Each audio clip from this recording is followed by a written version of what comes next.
Hey folks, David Stewart here. Hope you guys are having a fantastic day. Welcome to the Writestream. We're going to talk about ending stories. This is a problem because many stories don't end.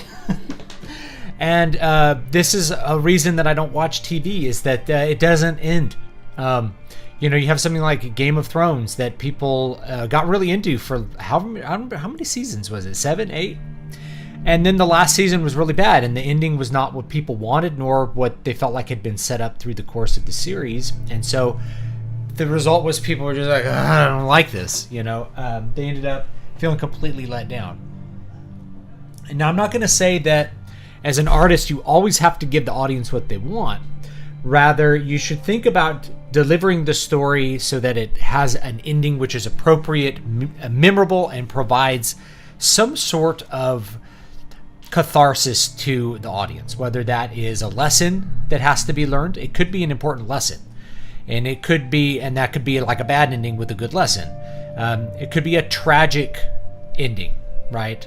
You wanted the tragic hero to succeed, but in the end he didn't. It could be something that's an ending that's bittersweet. So the thumbnail that I chose was the last ship sailing away from Middle Earth. Now, I think that's actually not the last ship, right?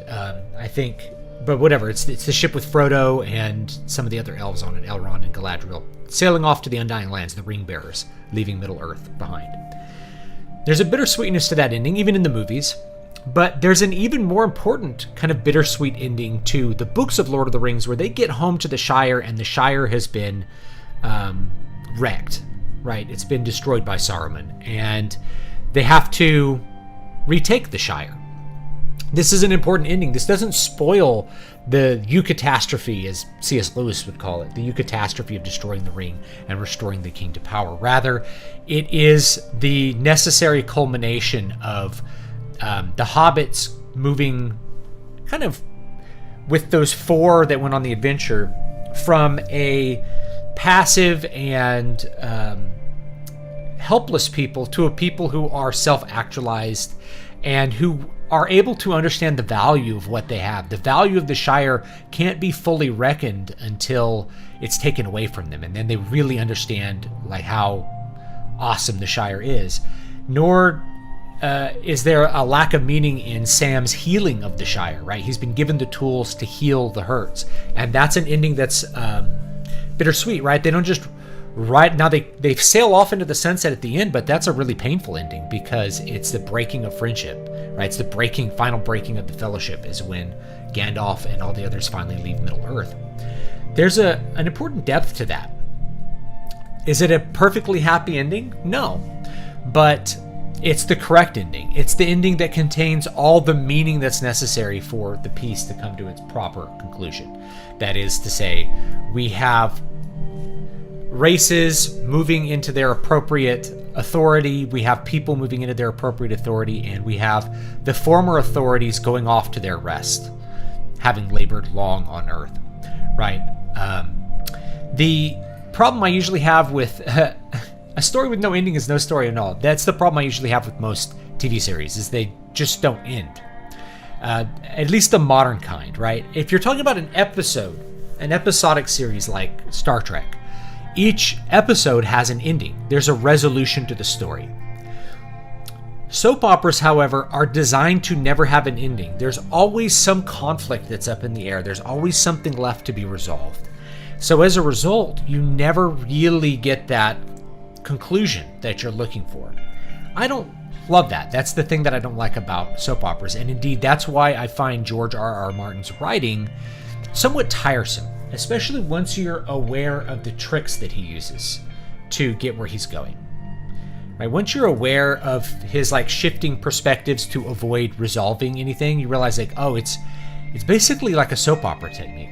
This is the same thing with American comics, by the way. Same thing with American comics. American comics, really starting with Jim Shooter. Now, I somewhat defend Jim Shooter because he knew how to run the business very well, but Jim Shooter really hammered home and doubled down on the soap opera nature of comics in the 1980s, so that heroes could never have an ending. Now he was in Marvel, but like we see this with Batman, right? Batman's horrible, hellish destiny is to punch the clown forever. There's never a point where he's able to rest. There's never a point where he finishes his task and he can sail off into the sunset, right? It just never happens for him. And it can't, because then you have to stop selling Batman comics. So the entire business is based around never having an ending. You can have an ending to maybe a little tiny arc, but you have to leave something unresolved so that people will buy the next issue. And I hate that. Most manga, at least, can point towards an ending, even if it takes way too long to get there. I think probably the ideal manga to look at is like Hellsing, as far as like it introduces a conflict, it crests, it climaxes, all the revelations happen, it's resolved, and it ends. It's done. I appreciate that. And I appreciate fantasy series that even something like The Dark Tower, which has an ending that I don't really care for, it ends. And it has an ending that is probably proper to the story that's there. It's not, and even Stephen King says this may not be the ending that you want, right? But it's the ending. It's that it's like cyclical time, right? Wheel of Time finally got an ending, even if the author had to die. Why is George R.R. Martin taking so long to write his next book, to actually end the series? Well, I think there's a couple reasons. First of all, his books are very long, and they've gotten longer. You can expect Winds of Winter to be like 600,000 words, longer than the entire Lord of the Rings. He just takes a lot of space to write. So it takes a long time to write that much. So that's number one. Number two is like, he did what I would have done, which is I would have beta tested the ending with the series. But this is the ending. And then when everyone hated it, it'd be like, maybe I should write a new ending. I think the ending of the series is actually what George R.R. Martin wants to do, in the sense that he doesn't want to give people a happy ending. He doesn't want to give them the actual resolution. He wants something to happen that's not correct. He wants to leave them somewhat blue-balled, because in real life we get blue-balled, right? Like we have imperfect endings in real life. Now the problem with that is that in real life we often do have happy endings. It matters where you end the story, though, right? Why do so many stories end off with, like, Indiana Jones and the Last Crusade, they ride off into the sunset? That's a great ending, because things are just sort of open to goodness, right? And you've closed the actual conflict. So the most important thing, let's talk about a couple things. Let's talk about a couple things that are important for endings, for stories. Number one is that you resolve the conflict. That is to say, there is a plot goal, and you reach or you fail at that goal, and then the story can end. So if you use Star Wars as an example, you got to blow up the Death Star. Once you blow up the Death Star, the story's over. If you fail to blow up the Death Star, the story's also over. Like, you can fail, right? So a tragedy, the protagonist fails usually at his goals somehow, right? Cassius and Brutus get defeated. They fail, in a sense. So that's okay, right? It can go either way. But you have to do something with the conflict. If a story simply ends, like Infinite Jest by David Foster Wallace, it's a major letdown. I'd say, like, the big joke of Infinite Jest, which is very postmodern, is that it just doesn't end. Is that you just get to the end and it doesn't end. There's no resolution to anything. There's not really much of a conflict, and there's not really any resolution to it. It's just a very long book of weirdness, of silly things, and then it ends. And that's Infinite Jest by David Foster Wallace. So if you get through that entire book, you may find that the ending is a giant letdown, and that's why it's a giant letdown, is because you don't conclude the conflict. If you're writing a sufficiently complex story, you'll usually have several conflicts that need to be resolved: an A story, a B story, and a C story. And the ideal ending will close all of those. Usually your A story is your main conflict, right? Whatever the main plot goal is, right? We have to kill the bad guy. Your B story is often a romance. You have to get the girl. So ideally, think about like saving Princess Peach, right? It's a really common setup, because the damsel in distress allows you to solve the main conflict, kill the bad guy, and solve the B story, matriculate the romance. And then if you have a best friend to help you do that and gain his confidence or like gain something from it, then you have your C story also conclude with it. So that's a really easy way to end most stories, is the protagonist beats the bad guy, saves the girl, and his best friend helps him. A, B, and C story all conclude at the same time. And that's a great way to end it. Now, clever writers, maybe I'll include myself in that category. I don't know. Clever writers will deliver an ending that does these things but is also a surprise. Or it does these things, it provides a solution that the audience didn't wholly think of. So I'll give you a great example, which is The Sixth Sense. Very clever ending.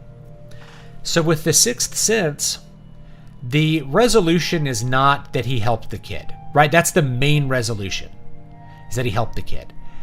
But the revelation that he's a ghost and can now be at rest resolves the conflict, the B story, with where he has this, what appears to be an issue with his wife, but it's really that his wife is mourning him and won't let go. So we get a revelation that everything was different than what we thought, but it still resolves all the stories really at the same time, which is that the psychologist is able to help somebody before his spirit can like depart for the next life. His wife is able to move on and let go of the tragedy of his death. Those things are able to come to a close at the same time.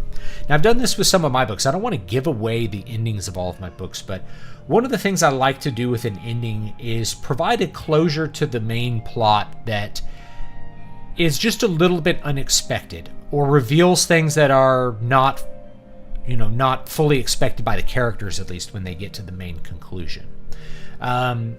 I don't know, because I'm talking about endings, I'll just talk about a couple of my books, and if this spoils some of the endings, then it spoils some of the endings. The books have been out at this point for years, so if you haven't read them yet, that's your fault. You need to read them. But let's talk about the ending for Eyes in the Walls. People really love the ending of Eyes in the Walls, and that was a very carefully crafted double ending. A conflict ends. You think you're going to get a resolution to the conflict, but the conflict does not end, right? You think you're going to have the story succeed, but then it keeps going. And that's because you did solve a problem, but you didn't solve the real problem. So if you haven't read Eyes in the Walls, what's the story about? It's a horror story about a kid. His mom owns a funeral home, basically. And he thinks one of the dead bodies is getting up and walking around. At first. What he comes to believe is that there's basically some monster living in the basement. Living in the morgue. And so he and his friends confront this monster, and they think defeat it.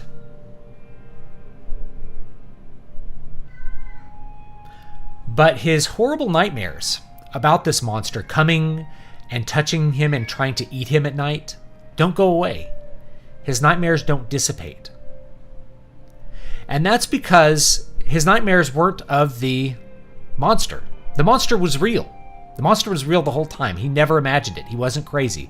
He wasn't schizophrenic when he imagined the monster, even though his mother put him on schizophrenia medication, medicated the crap out of him, so that he was a zombie at school. Turns out that attempt to solve the problem is what caused the real problem, which is that he was being sexually abused by his mom's boyfriend. So how does he resolve that problem? Is that he has a vision of St. Anthony, tortured by demons, right? And St. Anthony basically suggests to him to throw up, to not take his medicine again. And so he wakes up from the dream, from the intercession of St. Anthony. But he's non-religious. He's newly acquired religion because of his little, basically middle school girlfriend gives him a rosary. He goes and he throws up the medicine that he's been forced to take. So he's no longer anesthetized to the abuser coming in to abuse him, and he attacks and kills him with a hammer that he hid. still believing that the demon was after him. So there was a demon after him, but it was just a different demon than he thought. Then the police, of course, discover a dead body in the morgue. Not the dead body they thought, but a person who had been living in the walls. And this person living in the walls was the monster. It was a guy with acromegaly who had been very messed up in the head, very, a simpleton, and had hidden in the walls when his parents had died, because his parents were the ones that owned the morgue before. And he had been eating the dead bodies and stealing food for years, living inside the walls, until he was shot and killed by some high schoolers. And it's the police chief who discovered this body who ends up helping him after the boy gets... The police come and arrest him after he kills the boyfriend. And this police officer figures out very quickly what's going on and basically rescues him. And compliments him and says, like, this guy is a sicko, and you did what we all wish we could do, which was to kill him. It's like, we deal with this, and this is a horrible situation. The last scene is he goes to church, right? And he's talking to this priest. And the priest is, he's like, why didn't you believe me? And the priest feels very sorry about it. And he's like, he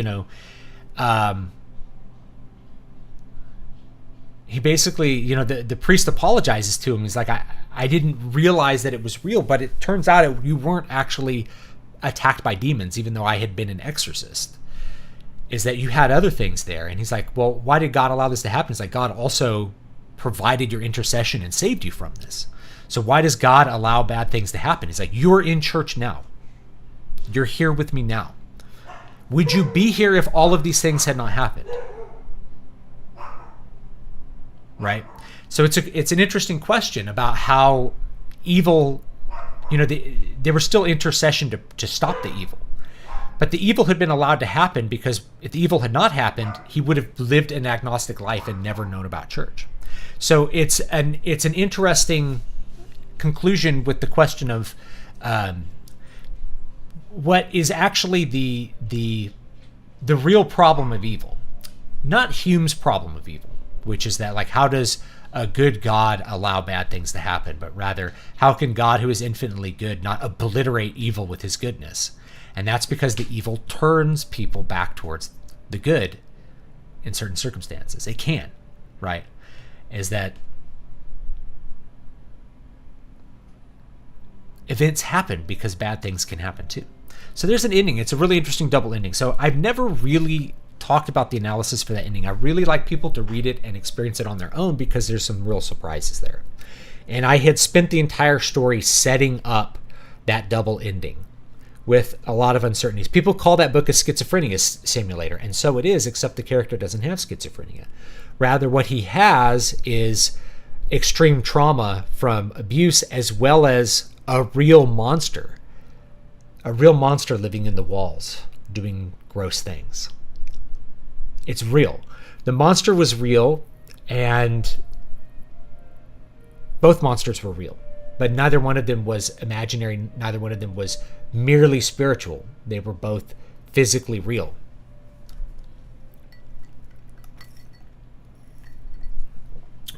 Another ending. Now, when you guys get to the ending of by the way, if you're not on my Patreon, join my Patreon.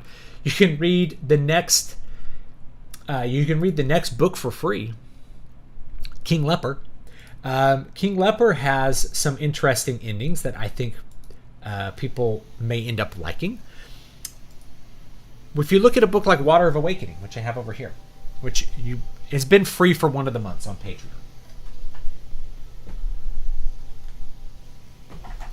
This has one of those endings that I remember one reviewer was like, it feels like it just ended and like there was more to the story. It's like, well, we don't get the perfect ending we want to in this. Some people can't be saved. Sometimes you sacrifice and save one person, and you can't save the other. And sometimes when you save a person, there's major contingencies with that salvation. again, this is a book that's been out for a long time. Most of you should have read it by now. Hopefully you've read it. But when we get to the ending of this book, what you end up seeing is that Helga saving her husband comes with the expense of his future death. And it's not a metaphor particularly, but it could extend to things like, for instance, cancer treatment, right? Is that you can get treated for cancer and it goes into remission, but there's a 5-year survival rate, right? Is that you get radiation treatment, but that lowers your future survival rate, lowers your 20-year survival rate. So like the clock's ticking in some ways. Or you get a heart transplant. People think, oh, you get a heart transplant. No, you don't really get to live out the rest of your life. It does extend your life, but you take all these immunosuppressant drugs, you can end up with cancer from the drugs to stop you from rejecting the heart, or your body can start rejecting the heart. And so you've gained 5, 10, maybe 15 years of life, but not a full life. Is that sometimes saving somebody from doom has a consequence, right? We can't fully resolve it. We can't fully fix the problem. And I like this because it also opens it up like, well, what's next? What do I do next? And it's like, I don't think I can go back to being this person. I have to go find a new thing to do that's right for me now, because Helga has been physically and spiritually changed by her journey so that she's no longer the person she was, though she doesn't realize it. She's not even human anymore. She's been so altered by the experience. So her physical changes kind of mirror the changes of her soul. It's not a full resolution, and it can't be, because life isn't like that. But more than that, it's about how the person comes to a conclusion that at the end of the journey, I did fight and save the thing. It wasn't a perfect saving of it. But now I'm called to do different things. I have a different vocation now. I have a different calling. And so that ending is important to me, because it's the kind of ending that you want for the end of an adventure story, which is the future is uncertain. The future could be anything. And we need to go off and live our life the way as best we can. And that kind of comes back in King Leper, where these characters return. And, Erling, her husband, is basically the clock's ticking. He's going to be dead in a couple years, unless they can figure out how to fix it. And if they fail at fixing it, is that time wasted? And Erling's conclusion is really, it's not. Because we're living life, right? We're doing things that we wouldn't have done. We're going on adventures. We're seeing things that we wouldn't have seen. So none of the time is wasted as long as we're doing good with our time. Then the time can't be wasted. Just because we're not getting what we thought we wanted at the beginning, doesn't mean we're wasting our time, because we're doing other good along the way. And that's Helga's journey too, is right. It's like she does so much good along the way of her journey and suffers so much that even an imperfect ending is still okay.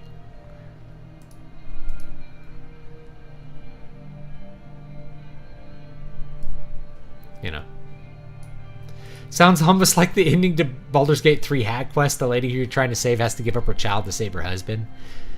Except if she saves her husband, he's a zombie. Now I have that. Now that's Al Shafal then, right? That's a tragedy. That's straight up a tragedy. He wants to make the woman he's in love with live forever. So he makes a deal with the devil.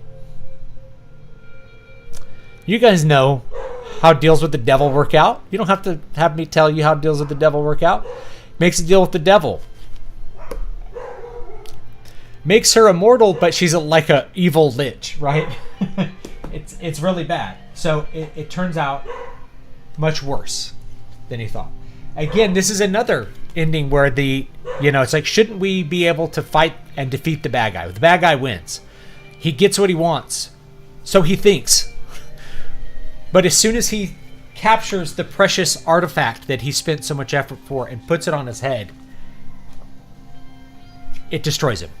because he's a mortal being and he can't handle it. The magic wipes him out. The magic kills him. So he gets what he wants, but he kills him in the end. Everybody else suffers as a result. The kingdom can't be saved.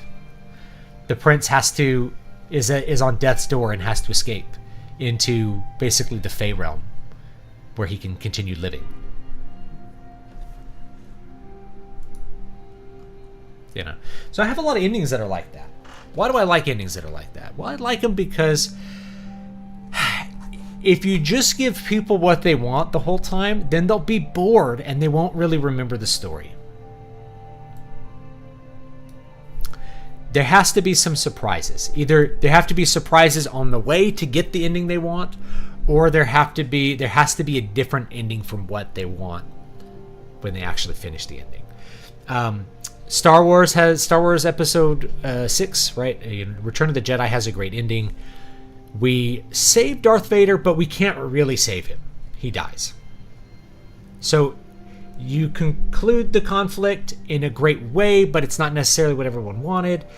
The Emperor's defeated, but not by Luke. It's a surprise. That's how Darth Vader's saved, is that Darth Vader is able to intercede and destroy the Emperor, you know. And then we get one thing that we really wanted. We blow up the Death Star. You know, and then Han and Leia can be together and all that good stuff. So, anyway, let me take a look at the chat, see what's up. Book endings can kill a book, or they can save a book. Story endings can kill a story, or they can save a story. The most important thing is that you resolve the conflict. Unless you're doing like a really fully postmodern story where there really isn't an ending and you're purposely avoiding that. Which I don't usually do those, so, you know. The ending to Middlebury, a lot of people didn't like that one. It's like, I can't believe he left his wife. He's like, he didn't know if that was his wife. He's leaving purgatory to move on with his spiritual journey. He's leaving that point of purification, having been able to let go of the attachments in life, including his wife, which is a weird one, right? A lot of people didn't like that one. The writing quality probably dropped off after season 5 in HBO, I guess. HBO's Deadwood had a relatively good ending, even though it was made almost 10 years after the show ended. Interesting. I have never seen it, so. The Hobbit is probably the best paced novel to ever exist. I agree. I think it's actually a damn near perfect book. I think it's really, really close to perfect, if not perfect, especially for what it is. The only problem I had with it was that it felt like it had 2 back-to-back endings, even if they were both satisfying. Well, it kind of did, right? They got the treasure, but getting the treasure caused a problem. And that problem had to be resolved. And all the things were set in motion to fix that problem, the Battle of 5 Armies. So, yes, I think that was the real ending, which was that Thorin had to learn a lesson before he died. And that lesson was that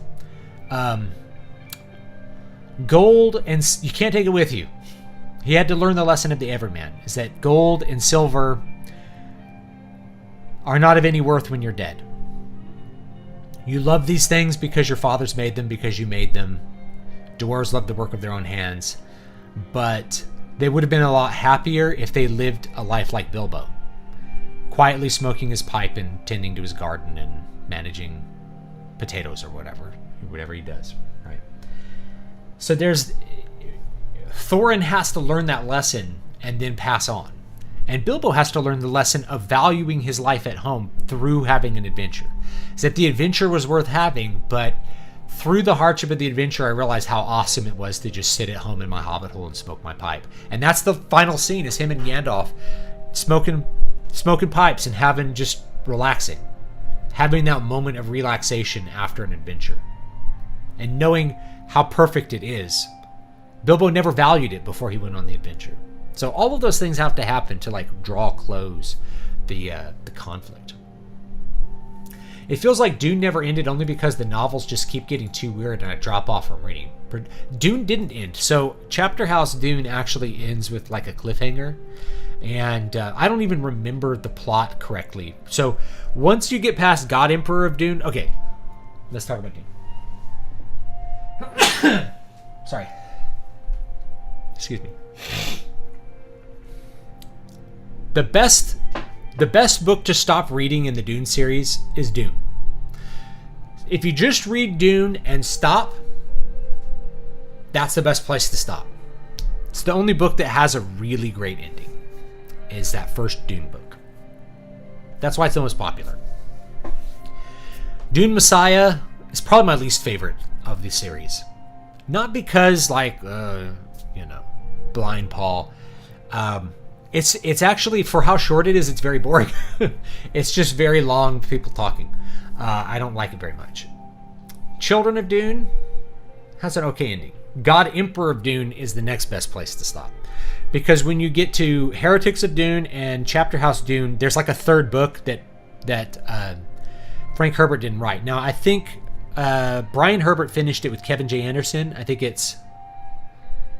the last one's called Sandworms of Dune, where they're dealing with this invasion. There's like these foreign aliens from some other subpart of the universe that are female.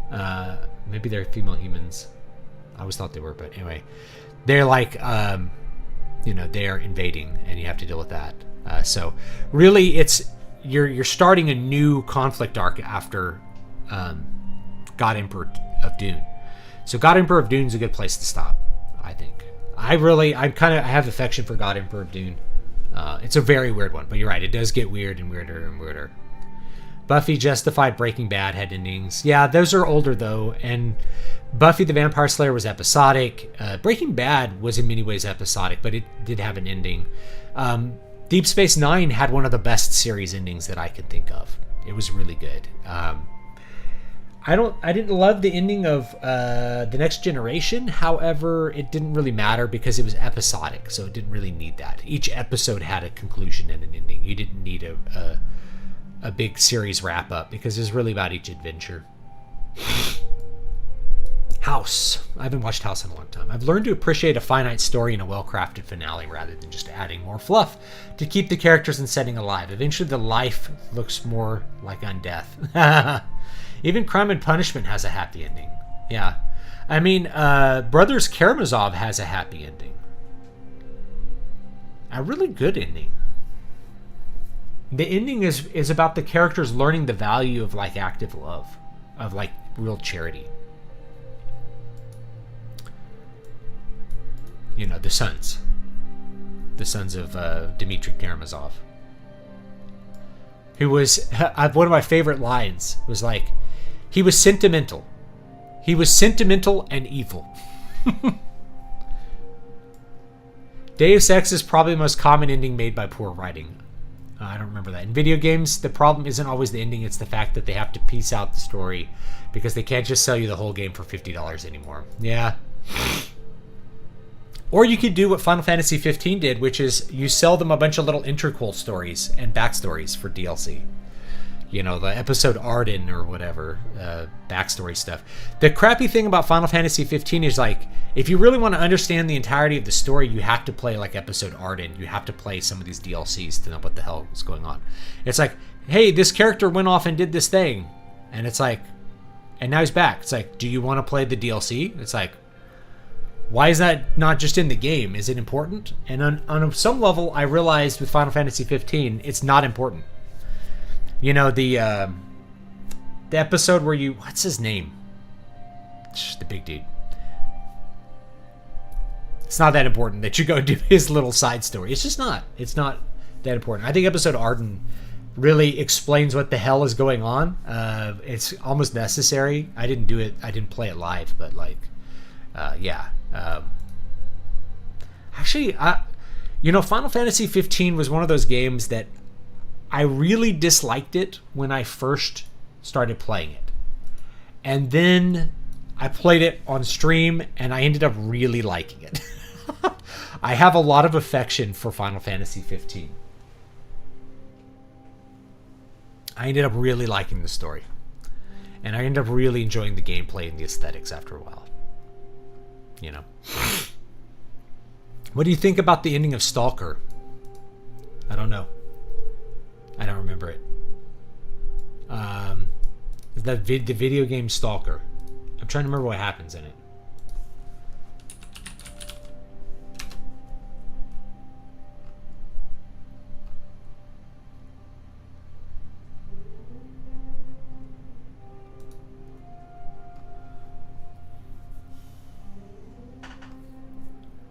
I don't think I've played it in like whenever, 15 years or something. So I don't even remember it. Sorry. I like the ending of Knights of the Old Republic. You can pick an ending. All right. And it's, of course, it's the correct ending. Do you destroy the Sith Lord and save everyone, or do you become the Sith Lord? Pretty basic, Not that surprising. I was debating something like that for the third book of a trilogy I'm working on, having the antagonist for books 2 and 3 getting saved, but chooses not to be saved. Or it could be ambiguous. Yeah. George Lucas had that in the original draft of Star Wars. Darth Vader switches sides halfway through the story. I don't actually think The Hobbit could have been improved. It's my personal 10 out of 10. It's probably... it might be my favorite single book, is The Hobbit. It's a perfect odyssey. Nothing extra added in that isn't necessary, but the stuff that is added in, it's just pure flavor. It adds so much to the setting and the story and the characters and the plot. Each little chapter is like its own adventure, which is a perfect way to organize the entire plot. And everybody learns the right lessons at the end. And there's no wasted space. It just rockets forward.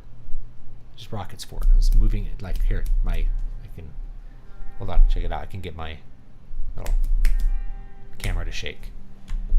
I need like a more solid desk. This is like an IKEA desk, and it like shakes a lot.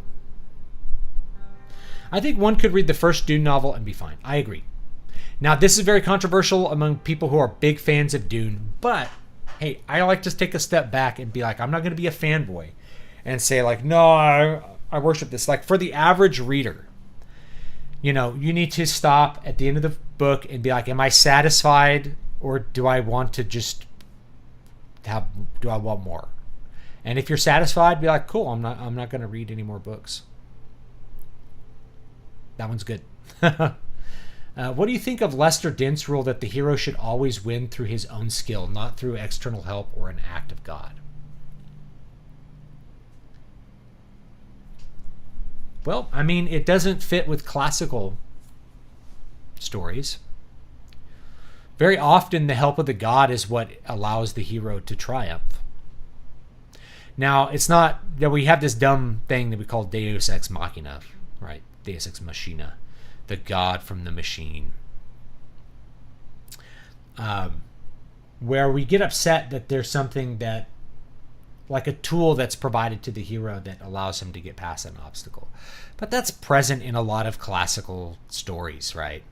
Is someone coming to help the hero. Now, is it Deus Ex Machina if we have a best friend character who provides a solution to a problem? I don't think so. I think it's very satisfying if the hero can come up with that solution by himself versus just having somebody resolve it outside. I don't think that's very satisfying. So it's probably best to have the hero figure out what he needs to do. But if we're going by like the classics, there's plenty of counterexamples. And so rather than saying that's bad because Lester Dent said so, we have to think, what's going to make my audience most satisfied? And chances are it's probably having the hero do it, right? Rather than having some sort of external thing. And I'm trying to think about my stories, and there is an intercession in Eyes in the Walls, which I talked about, right? Does he save himself by his own skill? No. He basically has to have a saint intercede for him for him to be saved. Then he's able to actually save himself.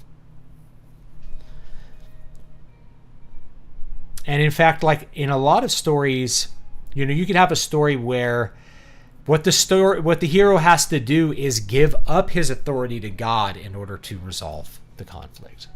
And that could be a really, really meaningful resolution to a plot. So I don't ever use never and always rules. Same thing, you should never use this when you're talking to a person. If you say to a person, you always do this, that's basically saying you're a terrible person. You never do this. Don't use never and always with people, right? Be specific if you have a complaint. Lately you haven't done the dishes as much as I expected you to do them. I expected this and you haven't done that. Versus you never do the dishes. Never do the dishes is asking the person to divorce you, right? If you're married to them. You never do the dishes. Wait, where are we going with this attack? Versus I expect you to wash the dishes. Is there a reason you didn't, or did we not have the right expectation? So how you approach never and always. I do the same thing with rules, right? Especially with something that is qualitative, right? Stories have qualities. Art has qualities. It doesn't have quantities, right? We don't have art units that make something good or beauty units that make something beautiful. Rather, we're talking about qualities. So don't use never and always, right? Rather, we use sometimes. Usually you want to do that. Yeah, usually you want to have the hero win through his own skill. Maybe he has to come up with a new skill that solves the problem. Maybe he has to find a new tool that solves the problem. But we want him to come up with that solution himself. But him coming up with a solution may be for him to not solve it with his skill, but rather to delegate to someone else stronger than him. To delegate to a friend who's a better expert at it. And that could be his lesson that he has to learn. Or it could be that he has to overcome the final evil, not by his own power, but by God's power. He has to lay down his strength and pray, and that's how he solves the problem. Now, is he solving it with his own skill? Not really, right? It's God that's doing it in that case, in this solution I'm coming up with here. But he is coming to a cathartic conclusion about how things have to be done. He is learning a lesson, so it still provides that sort of self-catharsis that we need the protagonist to have for us to feel like he's really doing it. So in both of those examples, it's not doing it by his own skill. However, he's still coming to a good conclusion himself in order to do that, rather than someone swooping in and saving him at the end, which kind of is not satisfying, right? I agree that it wouldn't be satisfying. Heretics. That's the one I always forget. Yeah, Chapter House wasn't fun, and God Emperor frustrated me with the ending. I like the ending of God Emperor. It's weird, but I think that's a good place to stop. How would you structure stories that aren't meant to have endings like shonen series or TBV serials? I will do episodic or small arcs. So I mentioned that I don't love American comics for doing this, but let's look at them as the model. Shonen's going to be the same thing. So the staple of American comics is usually the 6 or 12 issue arc. So rather than having one story in one issue, which is what Stan Lee would do for every single comic, you had a complete story back in like the 60s and 70s. Rather, what you started to have were 6 issue series, part 1 of 6. And so you'd run for 6 months, and that would be one arc. It would come to a conclusion, and then you'd start another 6 issue series, or maybe a 12 issue series. 1 year of issues would give you the entire story. There's some precedent from that, from like Golden and Silver Ages, where Stan Lee would do multi-issue stuff. A lot of times it would be like a double issue, like a double thick issue, things like that. But anyway, that became the standard by Jim Shooter era. And it was definitely the standard into the 90s. So virtually every comic that I collected in the 90s was part 1 of 6, part 1 through 6. You had to get all 6 books to get that complete story. Which is why if you're reading, especially a lot of American comics, I recommend like omnibuses that will collect all those so you can get those little arcs. And so that's what I would replicate. Is like you have 6 issues that have a conclusion. You have 12 issues which have a conclusion, and that's how I'd structure it. And each year, each 6 months that you do a story, you basically approach it like a new novel, with the returning characters. Wolverine's back in a new adventure where he has to figure out how to save his bones. I don't know. Was the Wheel of Time ending by Sanderson good? It was okay. In fact, I think it was well executed. It was pretty good. It had like this body switching thing, which is okay.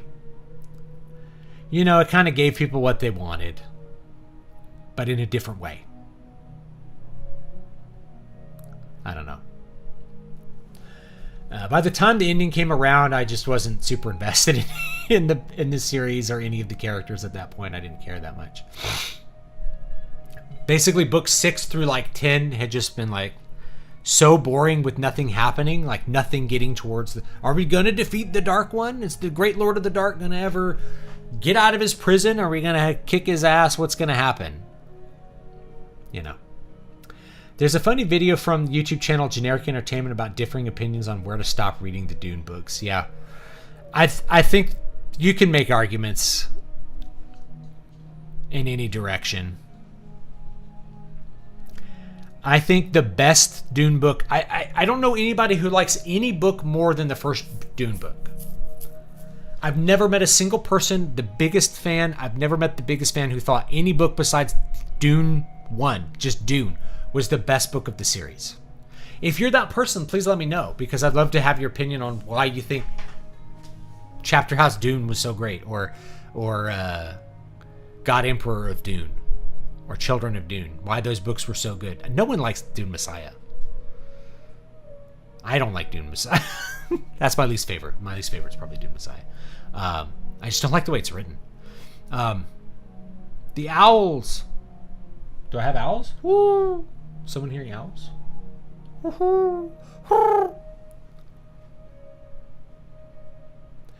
Sanderson knows how to write endings. Sanderson's weakness is the middles, in my opinion. Okay. I love Brandon Sanderson. He's not my favorite writer. A lot of things I don't like about his writing. A lot of things I could take exception to. A lot of things I just forgive him for, because even though there are things that I don't like about modern fantasy, he's really good at doing them, like magic systems and stuff. He knows where the story's going, and he knows how it's going to end, and he knows how to provide an ending that is an unexpected way to get there. Right, like the first Mistborn book, where you figure out that like the Dark Lord is really this other guy manipulating his body with metals, right? And so you figure out the secret, and then you use allomancy, which you've learned throughout the book, to defeat him. And that's a great ending.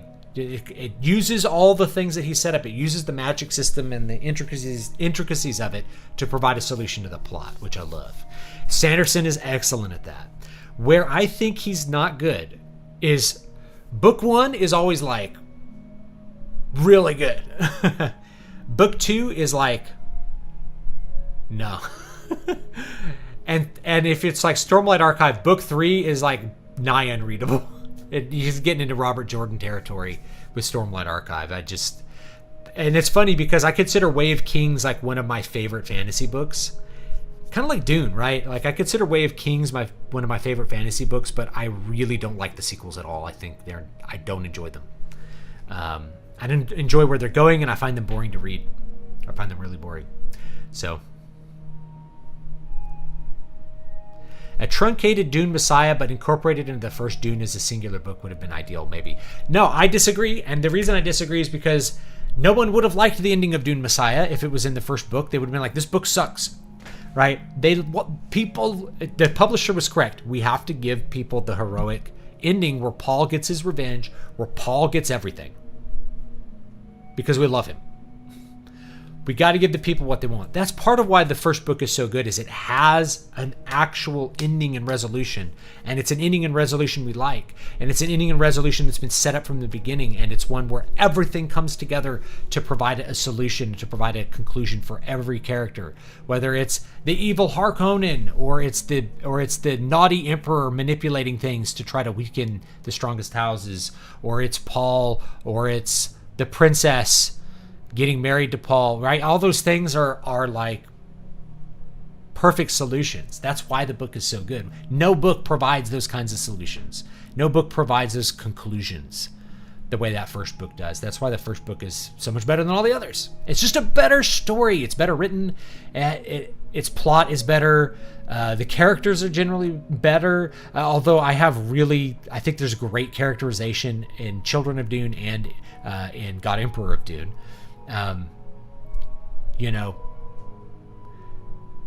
All the strengths, all the max level of every story element is in book 1. So I've never met a person who likes any book in the Dune series more than the first Dune book.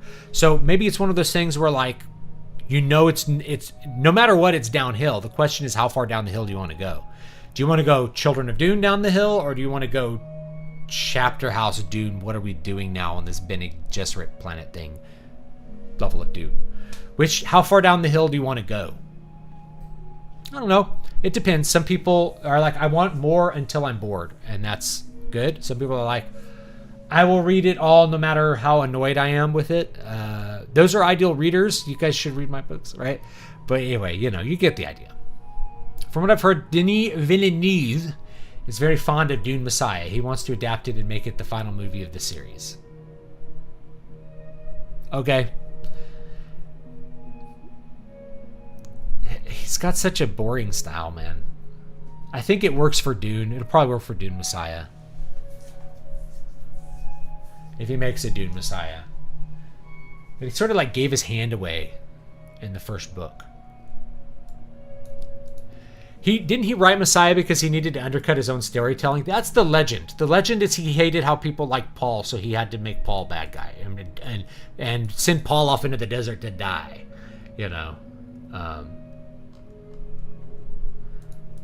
Yeah. It was like Denny coming out and commenting on how the audience should interpret Dune. Yeah. I interpret it as bad. I appreciate the technical work involved for sure. Other than the... Here's the machine. That got a little old. Yeah, I got a subwoofer. Thanks for activating it, Denis Villeneuve. Or whoever was the sound designer. It's cool. It was effective. Like, there's lots of great things about those Dune movies. I love a lot of the visual style in them. It's just like the acting and dialogue and everything that was like human in it was bad. If it had been a silent movie with no subtitles, or there'd been no dialogue. Like, I heard that was the original idea behind Mad Max Fury Road, was that it was going to be a movie with no dialogue. And I was like, that would be awesome. Someone should do something like that. It would be cool. It's a very postmodern idea, but I think it would be very cool. Yeah. Whatever, Denis Villeneuve is the guy people like because his stuff is like slightly better than other Hollywood stuff. I don't actually like his usual style, and if I was just to look at the visual style of Dune on its own, I wouldn't like it. I only think it works because it's on Arrakis. Like, I think his style fits how I imagine Arrakis to a great degree. Other than, like, nobody has any objects in their room. Like, they don't have clothes or dressers, and they don't have books sitting around, right? Like, I look at all the crap that's sitting around, and it's like, maybe I need less crap, but this is how people live. Yeah, the aesthetics tend to be great these days. It's just writing and casting constantly suck. Yeah. Yeah. Although even costuming sucked in Rings of Power. Yeah. The production sucked in Rings of Power. Can we have a Mad Max movie with Mel Gibson playing old grizzled Mad Max, Unforgiven style? Yeah, I would like that. Why not? I like Mad Max Fury Road, by the way. I thought it was a really cool movie. There's a John Woo movie from last year called Silent Night that has no dialogue because the protagonist is mute. Hell yeah, I'll watch it. Because that sounds like my kind of thing. Like, let's create a really crazy limitation and see how far we can take the medium with that limitation of no dialogue, right? If he's deaf and mute, I think that's a great idea, personally. I love things like that. See, I do that all the time as a composer. It's like, I'm going to write whatever limitations you decide as a music composer is going to drive your innovation in a lot of cases. So creating limits for yourself will often force you to be innovative. With music composition, for example, let's say I'm going to write a piece for clarinet. What's my limitation with clarinet? Well, it's a monophonic instrument. Technically, it could be polyphonic. But let's talk about that, right? It's normally a monophonic instrument. You can't play chords. Oh, but could you? What if you sang into your instrument and you play dyads? I have actually done that on clarinet, and I have written pieces that do that. Yes, you can sing a note and play a note, and the problem is that you have to sing a note that's like harmonically correct with your note, but you can do dyads. You can do dyads on your clarinet. So that's your limitation, is like I can only kind of do two ugly sounding notes at the same time. And otherwise I have to make all my emotional gestures monophonically.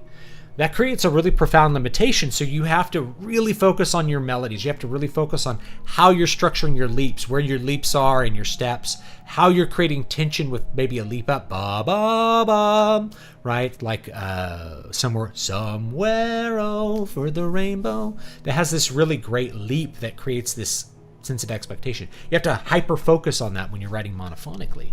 The melody has to be amazing or it won't carry any weight.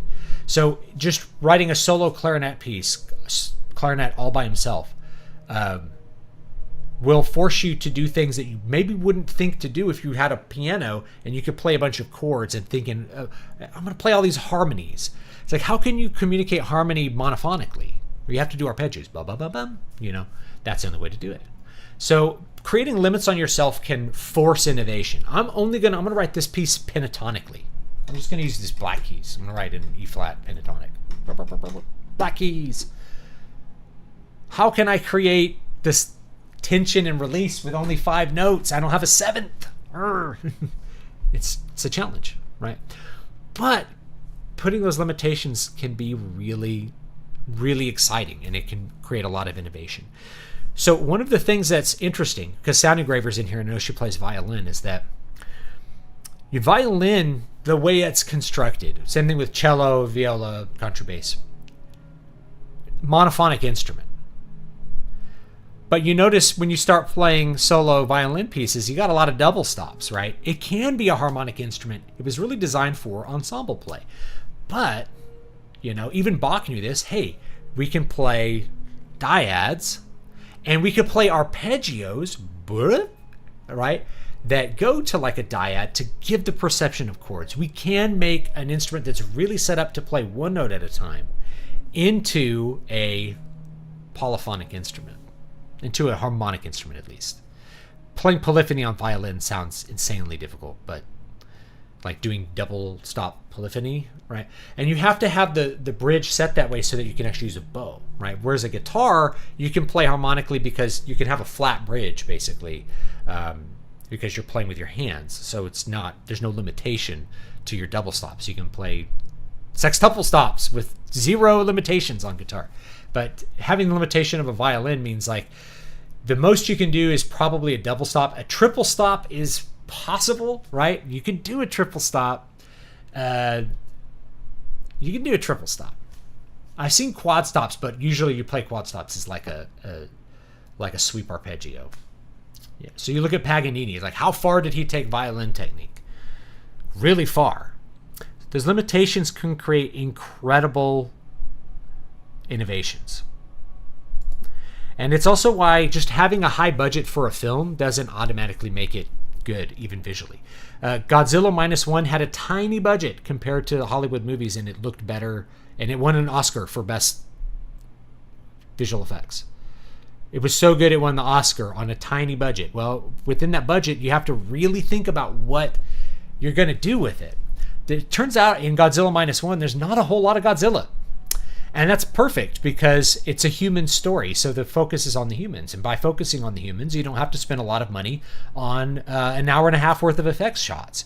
You only have to do like, let me think, 1, 2, 3. You only have to do like 4 or 5 big monster effects shots. Saves a lot of money when you only have to do 5 instead of 2 hours worth, right? So that limitation maybe is like, man, we can only afford to do like 5 effect shots. So we had better focus on telling a really good story about people. And that's what he did. And it's great. It's a great movie. I really loved it. Oh, he's not deaf. He's just mute. Thank you. He got shot in the throat in the incident in which his son is murdered. Does he hear other people talk, though? That'd be interesting. If the protagonist never talks, that by itself would be a cool limitation, too. That would also be a cool limitation. I watched a lot of commentary on Dune after the movie that commented that Paul was always supposed to be a false messiah and a warning against religion, but I never thought that from the book. I don't think it's present really in the book. I think the book's a heroic story. I think that's more after the fact. But even then, Leto II has a noble purpose to everything he does. Right? He's got to set man on the golden path so they can survive the next catastrophe. So even then, he's actually a noble character, not an evil tyrant. He's doing good, and what he does is actually necessary. I didn't watch the Dune films, but what I did see isn't what I had in mind. I love the old school concept art with the Dune book covers. I like the Lynch Dune aesthetically more. I think it's just much more creative and more interesting. But I think there's a lot of good aesthetic value in the new Dune books. I really do. Or the new Dune movies, sorry. Mad Max Fury Road was good, but Mad Max was hardly in it. This is the main complaint. I didn't care about that. It should have been called Furiosa Fury Road, a Mad Max story. Yeah, maybe. But like, this is always one of these things. Like, oh, I hated Prometheus. There was no alien in it. It's like, oh, okay. I mean, it's not an invalid complaint, right? Your expectation was to see Mad Max be like front and center through all of it, rather than just being the guy who saves Furiosa.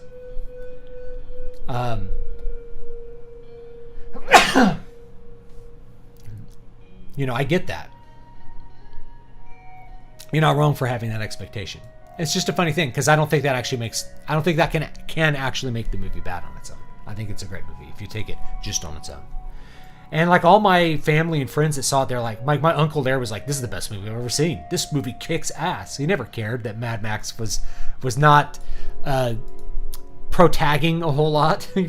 Mad Max isn't the protagonist. He's not doing any protagging. He gets captured and then he escapes and helps Furiosa, right? So Furiosa is the protagonist of Mad Max Fury Road.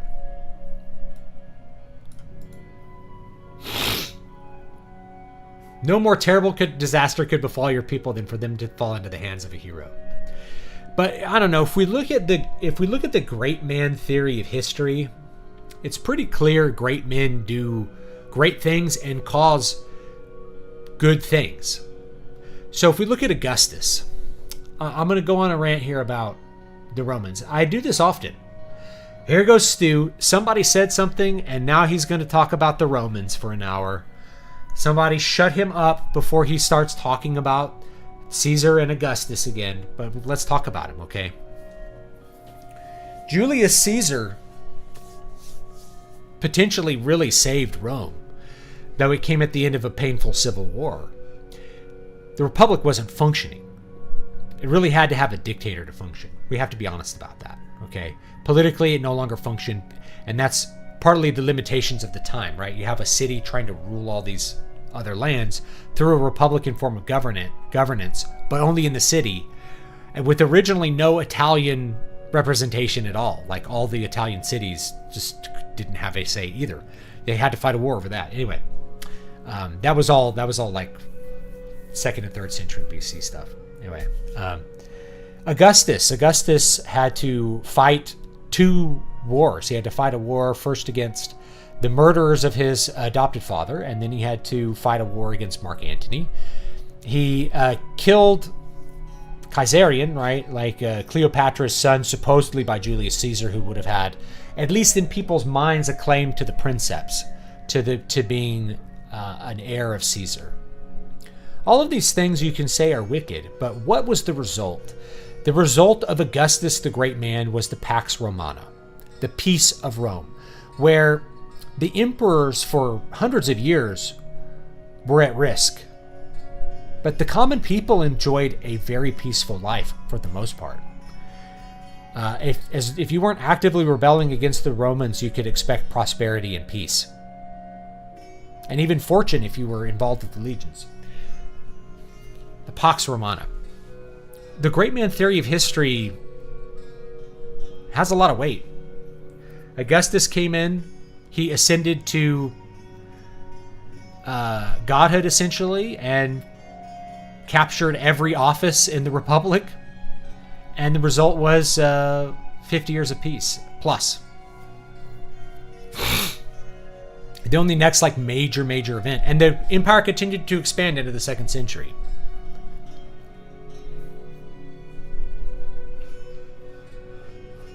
Charlemagne. What did Charlemagne do? Well, Charlemagne basically made the Middle Ages into a period of high art. He saved Central Europe.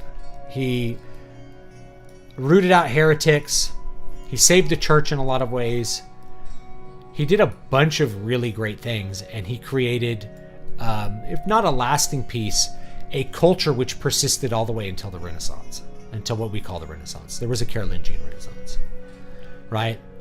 If we look at kings, the kings, through their ability to command power, were able to create situations that benefited everyone.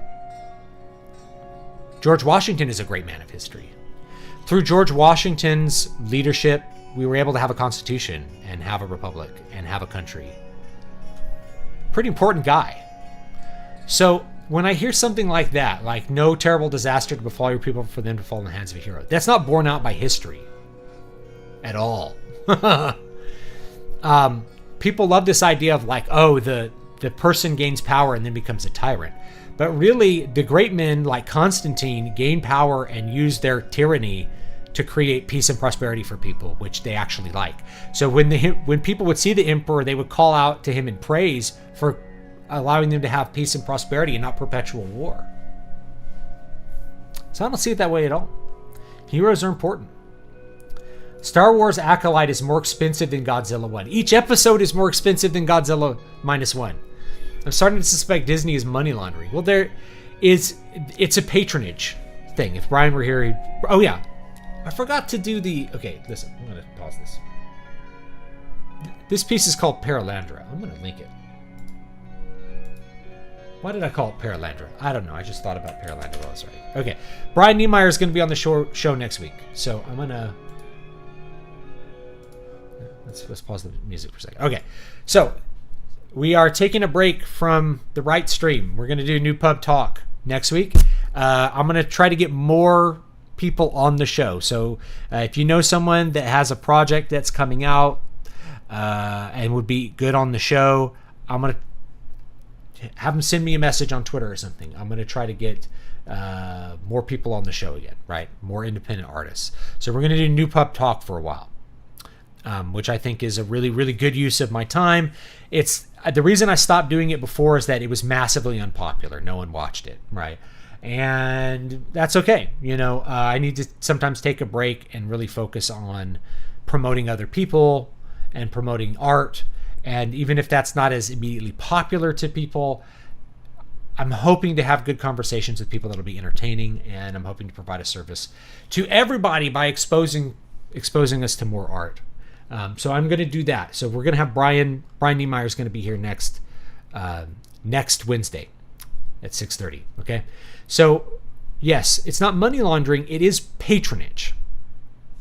That is to say, you have a bunch of artists that need work and you're providing them a job through interpersonal and political connections.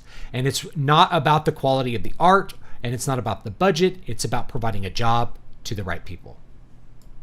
That's what a lot of Hollywood is right now. And yes, the VFX artists get shit on so that they can do all the work, but while the concept artist gets paid a bunch of money to draw garbage in a lot of cases, right? I don't know. Actually, I think concept artists are probably pretty good, but you know what I mean. I think a lot of it is patronage. Costume design. How does the costume design so bad in Rings of Power? Because they hired someone based on a patronage arrangement. I think this person is a good person to have a job, so let's give him a job. That's it. Okay. I don't remember that quote, but it's been years since I've read it. I just remember the good feelings I got from his victories and his heroic qualities. Yeah. There's no dialogue at all in Silent Night. Not counting the lyrics of the Christmas song from the soundtrack. Oh, interesting. Love limitation. Strings are better at playing double stops than triple stops. Triple stops are more like broken chords. Yeah, it's a chaconne is tough. So you can do quad stops, but what are you're really just sweeping. This is sweep arpeggio. You get the perception of it with reverb, right? If you have a good hall with reverb, you can hear all 4 notes. Prometheus wasn't an Alien movie, nor was it marketed as one. Tell the audience that got upset that they didn't see Alien. I could go look up a Maddox article right now that it's like the biggest disappointment is that it wasn't an Alien movie. Because it was supposed to be a tie-in, right? So yeah, people expected that. They didn't get that. It's an awesome movie, but it's also a sign of the girl boss trend that followed. Maybe we're talking about Furiosa. So in a way, Julius Caesar is the Abraham Lincoln of his day. Maybe.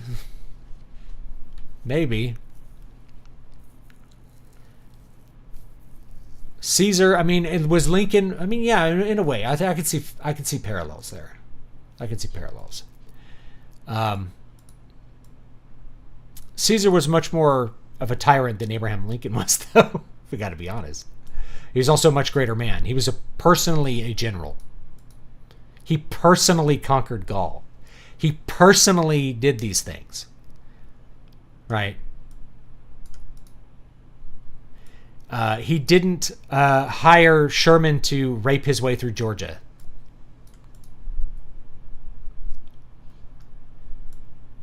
You know, but you could assign heroic qualities to Lincoln.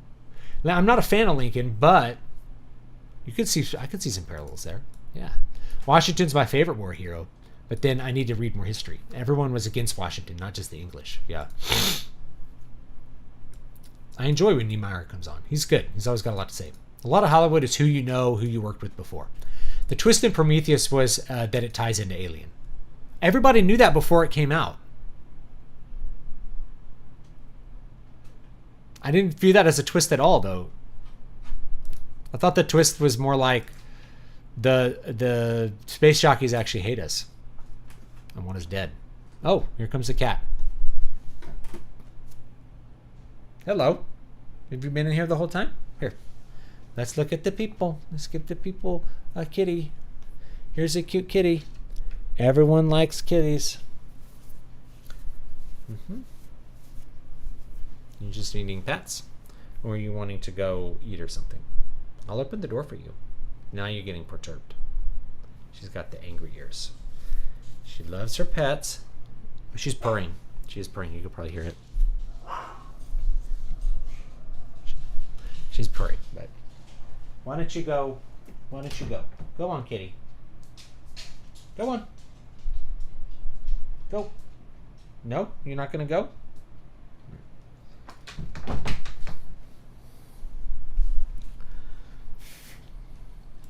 Sherman is misunderstood too. I think he's much worse than anybody realizes.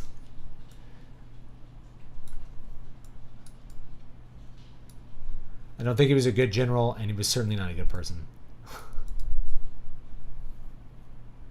Are you going to be reaching out to writers or having them on if they reach out to you? Brina Williamson might make for an interesting interview. She writes and illustrates. Yeah, anybody that wants to be on, I'll work on how I can efficiently do that, because I don't have an idea right now of like how can I efficiently find people that I don't already know about, that like aren't already my nepotistic friends. I don't know. I'll work on it. I'll get some good people on, as good as I can. People that I think can have interesting conversations. One of the problems of being an artist is like your strength may not be in this. You may not have the charisma to do a show, to do a radio show or a stream. You may not have the charisma to do a YouTube channel, and that provides a way for you to reach that audience, and I can kind of carry it with my charisma. But that could make also for not a great show if you're a really introverted person and you're like, I don't know what to say, then I have to do a lot of leading. And then I have to be like, no, okay, I can't get you to talk. So now here's a lecture on Caracalla or something, right? Here's a lecture on St. Constantine the Great.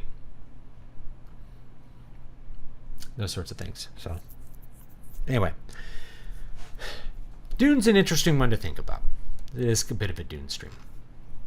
There's not that much to say though. Like I'm not because I'm not a huge fan of the books. I don't have a lot of emotional skin in the game about criticizing either the books or the movies. Right? Like, my criticism of the movies is like, I love the book so much I can't believe they trashed them. Like, that's part of it. But it's really like they trashed the books to make the movie so much worse. And nobody watched, like, did they ever do a screen test with Chalamet and Zendaya? Like, did they, here, let's get these two in the same room, and it's like, it's like two gay theater majors trying to do Romeo and Juliet. It's just awful. There's no chemistry. We got to recast this. We got to get rid of these two and do something else. You know. Last Chord made a fascinating videos about Frank Herbert's intentions. He was deconstructing Asimov's Foundation books, among other things. One surprising revelation was that Tolkien was an Asimov fan. Yeah, it's fun if people want to do that. It sounds cool. I'm probably not going to watch it, but, you know.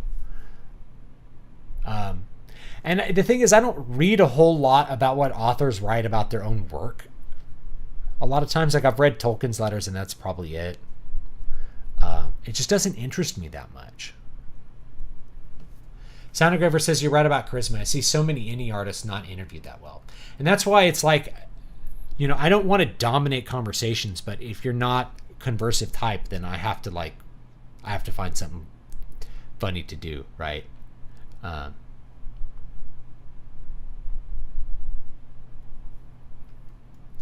Dune casting was probably done more by the marketing team than the casting crew. There's a casting director who makes those decisions and then will like convince the director of it, right? But you're probably right. It's like she's the person that we decided is in Hollywood, even though, like, I don't know why. And I don't know why for Timothée Chalamet either. He's also like Guy of the Year.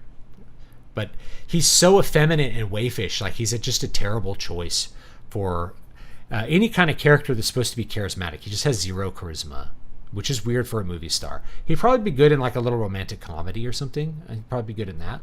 And girls would think he's cute, and he'd probably do really good job. But like, he's so effeminate in a movie about war. It's awful. And Zendaya just, she's like a board painted with an angry face in that movie, at least. There's just nothing there, man. It's really bad. It's really bad. I'll put some music here. Yeah. A little bit more on endings. What else is there to say about endings? It's important that a story has an ending. Endings can be multiple things. So if you're writing a soap opera, an ending is the closure of any conflict. But with soap operas, you always have one conflict open, right? You always think you open one thing up, here's tension that needs to be resolved, and you're going to resolve something else. So that resolution of the something else, they always have something else that's open, so that makes you want to watch the next episode to figure out what happens.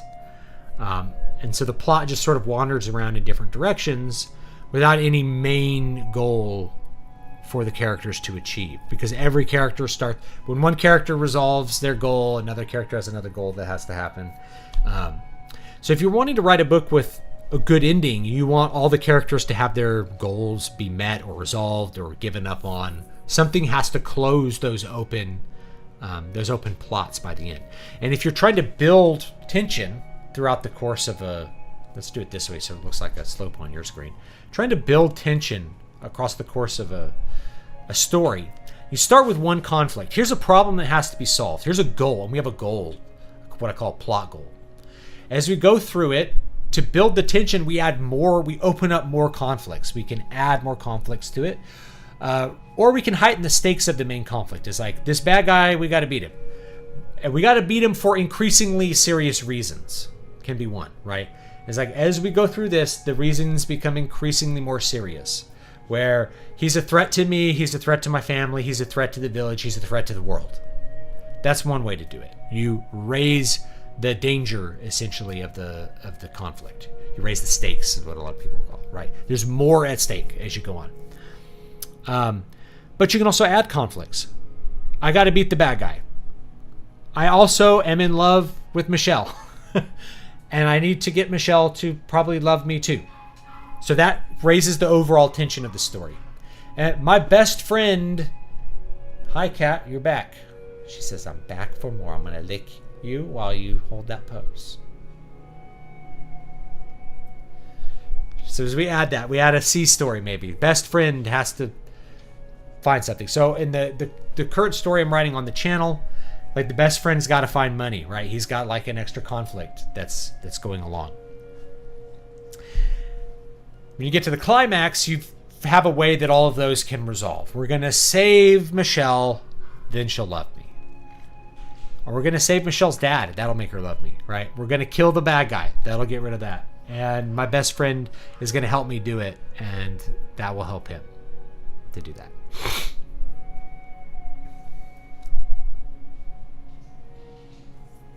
Some second parts in the trilogy end unresolved and have the third entry in the story. That works when part 3 is good, but if part 3 isn't good, part 2 becomes retrospectively worse. Yeah, I think if you do a part 2, you still need to have some kind of closure to the conflict. Even Empire Strikes Back still has that, right? Luke loses. He loses the fight, but he doesn't die. So we close some of that conflict, but we have other things that are open too. So usually, if you think about a 3-act structure, when you write a trilogy, the trilogy is the 3-act structure, and then each book in the trilogy can also have that 3-act structure. And each chapter could have that 3-act structure as well. Like, these things can be fractal. So that you have all the conflict is introduced in the first book. You have a failure, about halfway, 2/3 of the way through the first book, and then a resolution. Then for book 2, you haven't completely resolved the first conflict, and then you kind of close that one with a failure. So that's like the failure in 2/3 of this one, and then they regroup for book 3, and then it builds up and you get the final resolution to everything at the end of book 3. So that's generally going to be the way that you're going to structure a trilogy, if you're choosing to structure a trilogy that way at all. I don't think Lord of the Rings fits that structure. So you have to keep in mind, like, I'm not prescribing that you have to do it a certain way. Lord of the Rings really has 6 books, and it's constructed in a way that does these things a little bit differently. But it does have an ending like that with the end of Two Towers, right? The end of book 4 is Frodo has been stung by Shelob and captured by the orcs. So that's our closure of failure. Like, we have failed, the quest has failed in some capacity, and Sam has to fix it. So the beginning of book 3, he fixes that problem, and then we still have to destroy the ring. And so we get that finally at the end of book 6. Or not at the end, halfway through book 6, we destroyed the ring, and the rest of book 6 is spent saving the Shire. The real ending, which is that we have to go home, and we can't really go home.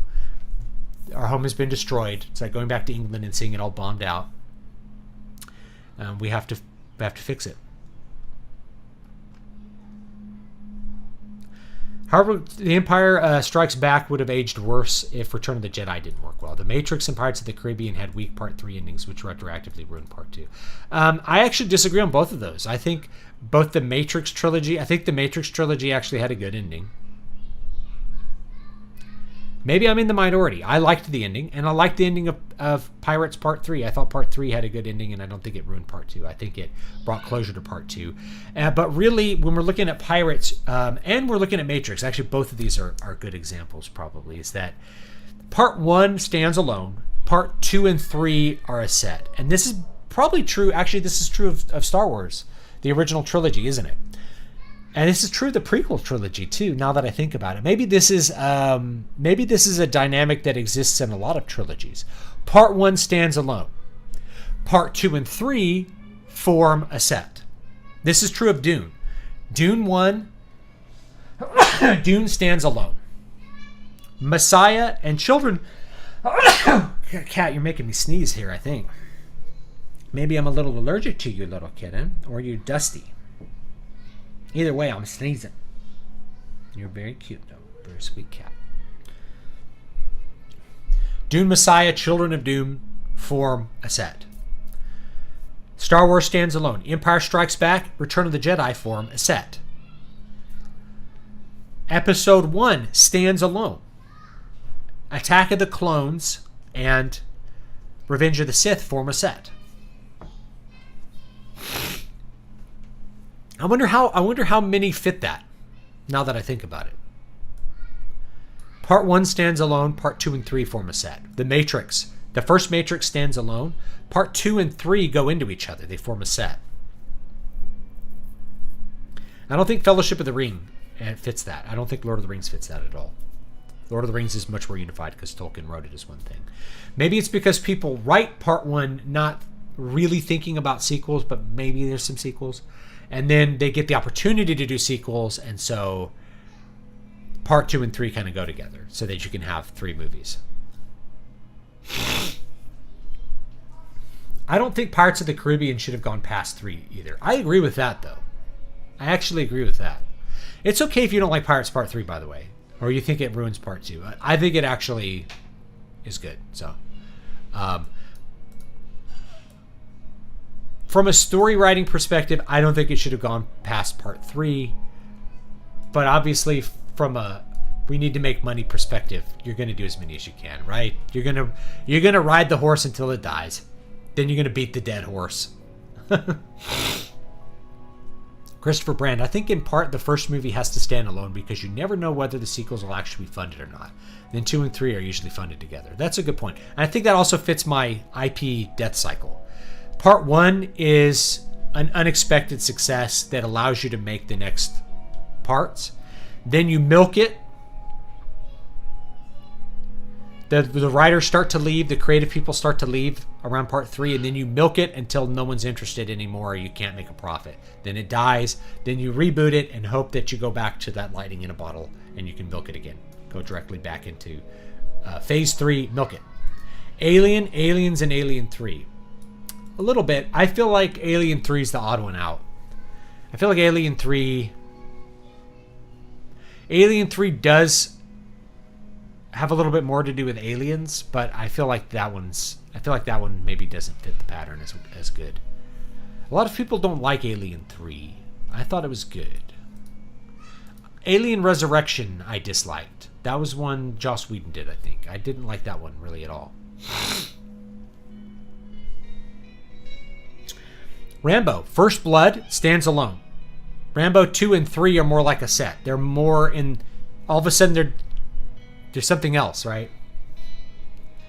They've changed from First Blood 2 to just Rambo and Rambo 3. Back to the Future. See, I feel like Back to the Future Part 1 and Part 2 are a set, and Part 3 is like the odd one out. I like Part 3, but it feels like an afterthought. The Matrix and Pirates of the Caribbean are franchises that would have done well as single films, but money. Yeah, that's the way it works. If something explodes and is popular, you have to milk it. You have to try to milk the popularity as much as possible. That's how it works. Dark City was essentially The Matrix just 1 year before The Matrix. Not only that, but Dark City is a great movie, by the way. I like Dark City a lot. But The Matrix was itself basically a ripoff. It's funny because there was a movie that came out, I want to say the same year as The Matrix, called The 13th Floor. And it was based on an older sci-fi novel called Simulacron 3, I think. Yes, by Daniel Gallou. And this was one that was written in the 60s. I'll show you the cover real quick, if I can find it. Here's the Wikipedia cover, right? So Simulacron 3 is really funny and very forward-looking because, everything's a simulation, but it's a simulation for, like, marketing purposes. And we're all simulated beings to run marketing experiments. And that's the story. I haven't read it in years. I should go back and read it and do, like, an analysis of it. That would be really fun. But the entire idea was kind of spun off from that. Except for instead of it being for marketing purposes, which is more realistic, let's be honest. Scott Adams suggested this on Twitter the other day, that we're in a simulation for marketing purposes. And I'm like, this is a sci-fi novel from the 60s. Anyway. Yeah, I mean, The Matrix is just Simulacron 3, like people plugged into a simulation. Except it's to generate electricity, which actually makes no sense. Hollywood is embarrassingly desperate. Constantine 2. Gladiator 2. What else can they defile? Did we really need Inside Out 2? Evil Dead. They did a remake of Evil Dead already. It's called The Evil Dead, I think. RoboCop movies, yeah. RoboCop 3 was rated PG-13. What a letdown.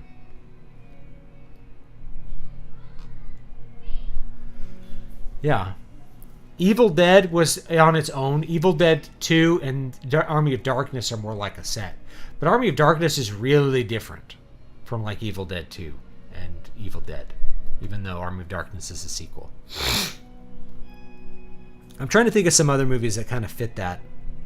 The first movie stands alone, and then part 2 and 3 are made as a set. Oh! Star Trek. Star Trek the Motion Picture. Then Wrath of Khan and Search for Spock are a set, with The Journey Home being kind of its own thing, and the rest of them just kind of being, we can make another Star Trek movie, so let's do it. So yeah, the Star Trek definitely fits that. Motion picture is its own thing. Wrath of Khan, Search for Spock are a set.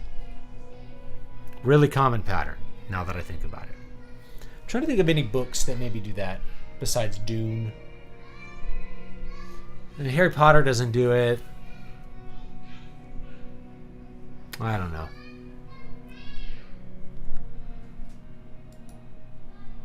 I feel like the Final Empire, the Mistborn series by Brandon Sanderson, the first book stands alone. Books 2 and 3 are a set. They go together. So maybe that's the new pattern. Part 1 is its own thing. Part 2 and 3 are a duology, are really a duology. So most trilogies are a part 1. So here's what it is. Most trilogies are not actually one thing in 3 parts. They're actually part 1, which stands all by itself, and part 2 and 3, which are a duology, which are a set. Star Wars stands by itself. Empire Strikes Back, Return of the Jedi, they're a set. Matrix stands by itself. Matrix Reloaded, Matrix Revolutions, they're a set. Star Trek the Motion Picture stands by itself. Wrath of Khan, Search for Spock are a set. They're a duology. They go together. Episode 1, The Phantom Menace, stands all by itself. Attack of the Clones, Revenge of the Sith are a duology. They go together. Dune stands by itself. Dune Messiah, Children of Dune, those go together.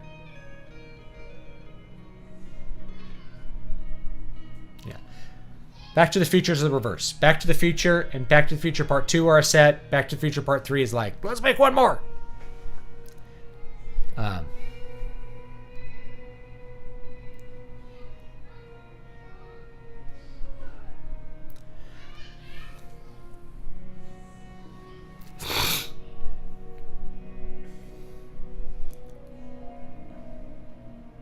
Every now and then a sequel made years later works out well. Top Gun Maverick is better than the original. I never saw Top Gun Maverick. I was never a huge fan of the original Top Gun. It's an okay movie. I was never a big fan of it, personally. But it's one of those 80s movies that just over time became like a quintessential 80s movie. I personally didn't find it that interesting, but, you know, it's okay. Jumanji, Welcome to the Jungle was surprisingly good and didn't retread. Yeah, that one was different. Back to the Future Part 2 was a film I didn't enjoy until we reached and surpassed the future in the film, and it predicted the future 80s nostalgia, but maybe it was wishful thinking then. I actually don't like Back to the Future much itself. I like Back to the Future. It's a fun movie. It's a cool movie only older kids get to watch. Cool classic movie.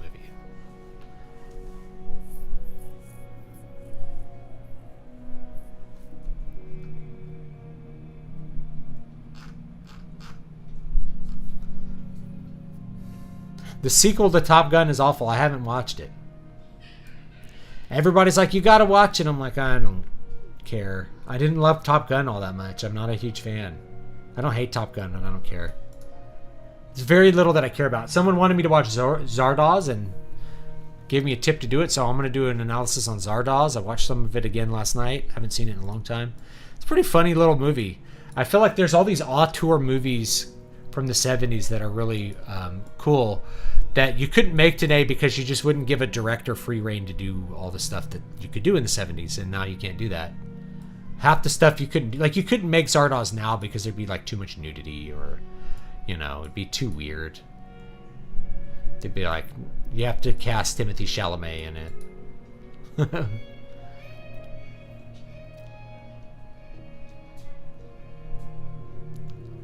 I'm just shocked at what depths they are going to now versus the 80s, unless I'm naive. I heard they're trying to make Face Off 2. Seriously, what the hell? Did you see movie studios doing their own versions of cinematic universes like Disney's doing with Marvel? Yeah. So here's another thing, right? Is like, I remember I went to the movies last year. I don't remember what we saw. Every single preview was a sequel or a remake. There was no movie preview that was an original new movie. And I went to another one. It was the same thing, and the only other movie that was original was like they only sold it like as a tie-in to another movie. I don't remember even what it was. It's like from the makers who did this, featuring this character. It's like everything's a sequel. It's just in a permanent milking status. You know what I'm saying?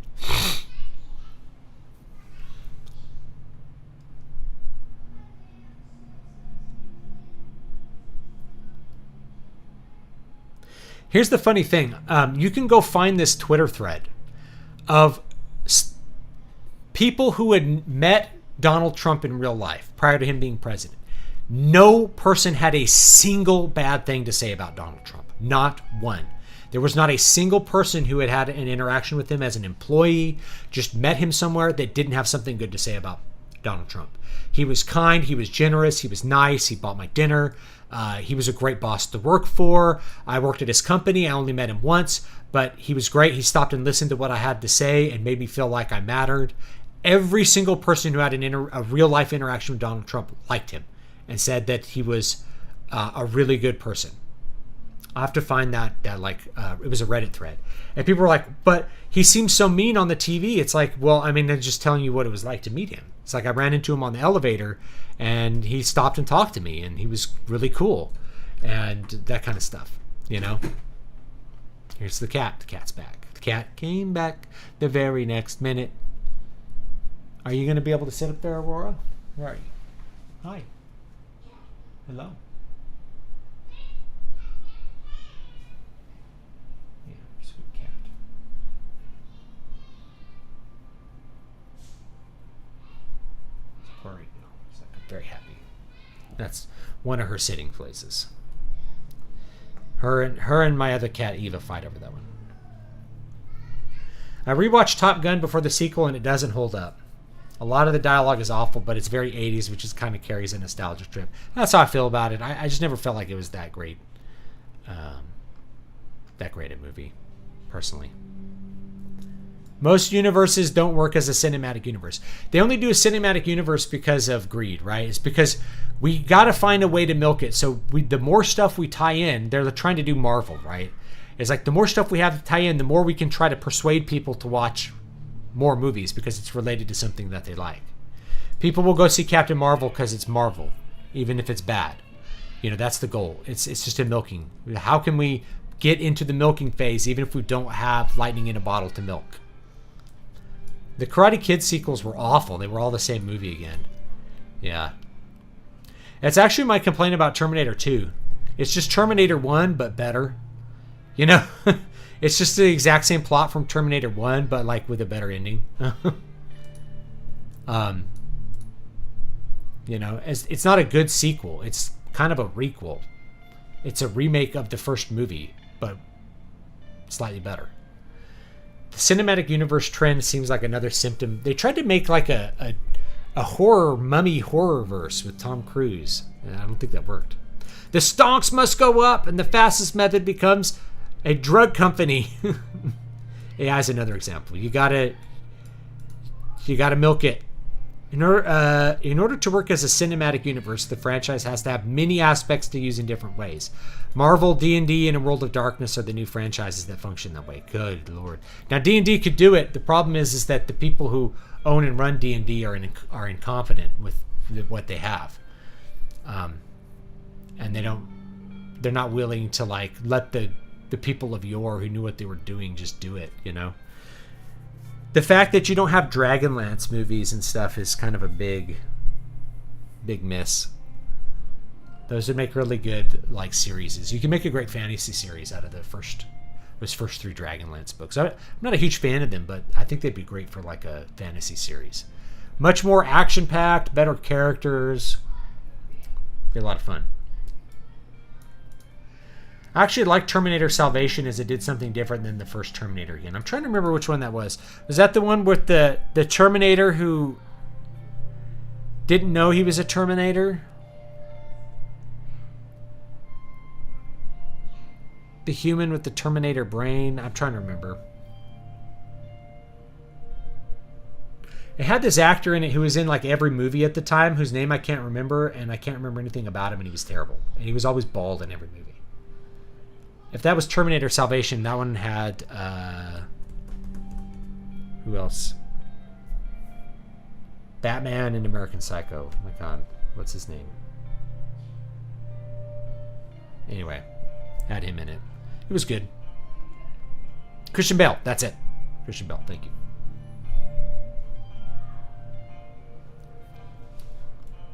Yeah. I don't remember the name of the bald guy. He was in Avatar, I think. He was in a remake of Clash of the Titans. All these Greeks, and here's this bald guy. I'm like, what were they? Why can't you put a wig on this guy? He's supposed to be Greek. Didn't he shave their head? Good night. Everybody with amazing hair, and here's this bald dude. That's stupid. To be like, listen, you're gonna be in this movie, you gotta wear hair. No, bald is like my thing. You're gonna wear hair, or I'm gonna find someone more attractive to play the part.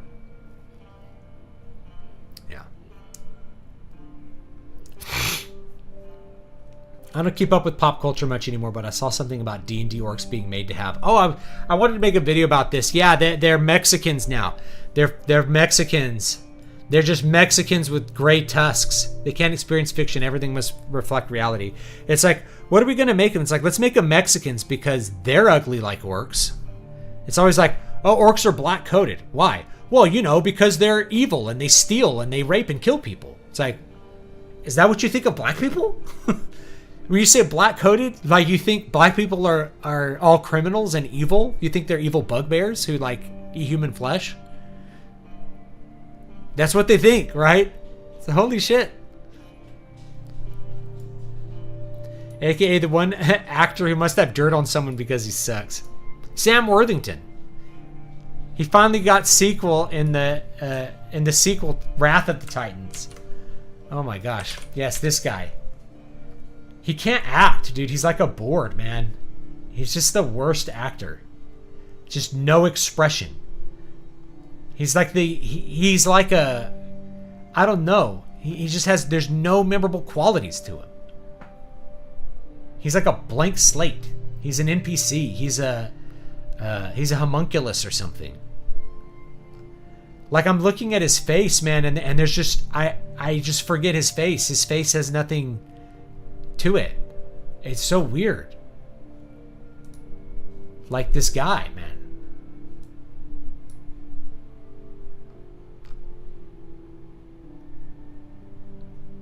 Like he's not a bad looking guy, right? He's a really average looking guy in terms of his face. He's maybe good looking.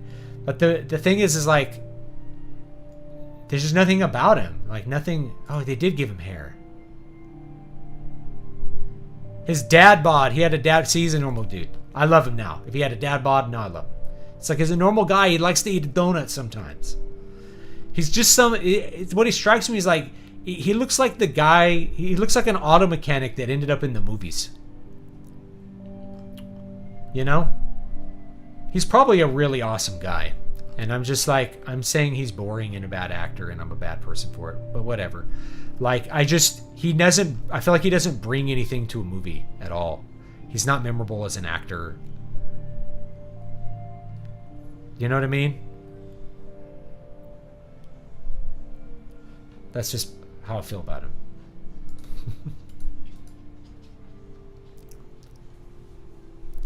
I couldn't tell if Sam Worthington was a bad actor in Avatar because all the characters are flat and dull, except for that general with the gray hair. He was good. The only good character was the bad guy. He only got a job in Avatar because of a personal relationship with James Cameron. I believe that. That Hollywood nepotism at work.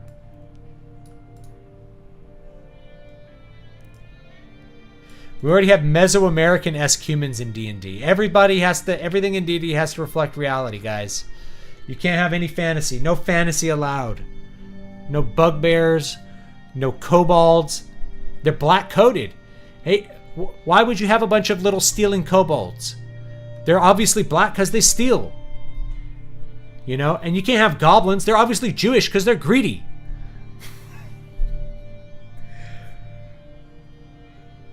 These goblin bankers are Jewish coded because they're super greedy and they have long, crooked noses and they're ugly and they have hair growing out of their ears.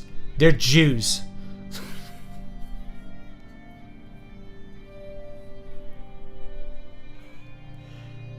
And the orcs are black coded because they're ugly. They're ugly, muscular savages. How could you not see them as black coded? Let's make them Mexicans. We'll make them Mexican nomads. Going through the desert as banditos. Just like all Mexicans. That's what they think. I don't know. It's like whoever's coming up with this has to live in like a gated community of a gated community to come up with these ideas. It's just bizarre to me. Where's the Italian coded race? You know? Like in Warcraft, the orcs are kind of a cross between like Mongols and Germans, depending on what point in time you're looking at it. Now, one thing I will say is that in World of Warcraft, the trolls talk with a Jamaican accent. That's true. And they're really into voodoo. So they're supposed to be like Caribbeans. And they're from islands. So that one actually is kind of black coded because they're from islands, they talk with a Jamaican accent, and they're into voodoo. I'm not saying they're black people, but I could see the connection there. Whereas orcs in general, I'm like, what? You know, because they're super savage. Like black people? Yeah. Super racist because they're showing black people as savages. But they're just green-skinned savage dudes. Why do you think they're black? Which movie studio doesn't have their own streaming service yet? I don't know. To be fair, the banking goblins actually do look a lot like World War II era anti-Jewish propaganda posters.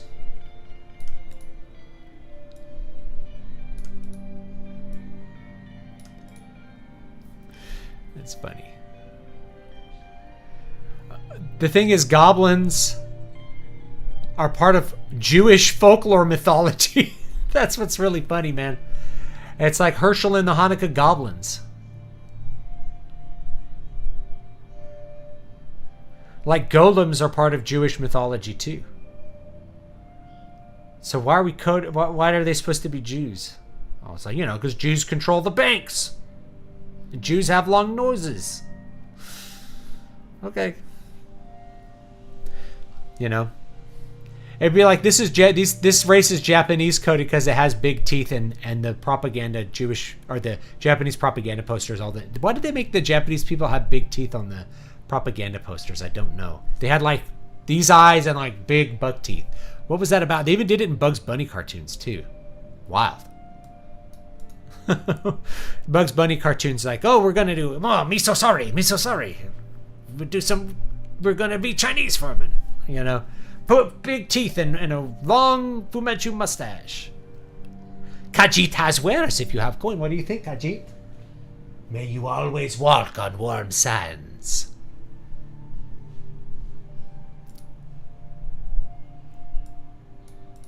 Stephen Lang, the unintentional goat of Avatar, but Dances with Smurfs has to make him the bad guy.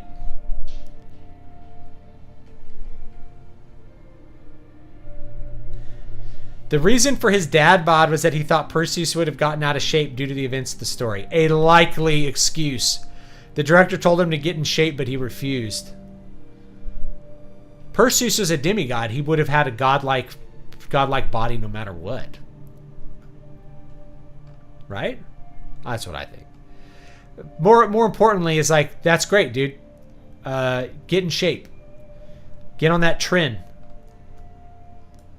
Go lift some weights. I think the Golem is the original superhero. He kind of is, but there's like an irony to it. It's like he turns on his master usually.